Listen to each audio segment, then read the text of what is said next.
Samosa bread chop काकेरा Piazzi बरा chop आलू तड़का ये होची पकोड़ी। बालेश्वरिया भाई और भौणी मैंने जदि आपण मैंने स्वादिष्ट जलखिया सन्धान में था ये वीडियो को जल्दी जल्दी सेव कर नियंतु। आपण मैंने तो मूल देखिले मु कौन कौन सब आइटम आपण मानकु देखैली भाई सत कथा खाइबा थिला अति स्वादिष्ट भाई ना अल्प दिन हम जलखिया दुकान टे करी सेटरे बरा चॉप समोसा काकरा ब्रेड चॉप पियाजी बैगणी आलू पकड़ी आलू कषा प्रस्तुत करूछंती। भाईनांकर व्यवहार जेमिति सुंदर तांकर सब जलखिया मध्य अति सुंदर तेणु आपण माने सेठाकु संध्या समय जांतु तांकर सब जलखिया खाइके टिके टेस्ट करंतु। मु ग्यारेंटी दूची आपण मानकु सब भल लागिबो।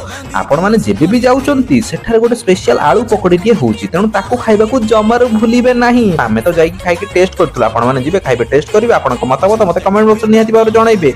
ऊपर एड्रेस टी देई दैछि रहिली बाय बाय।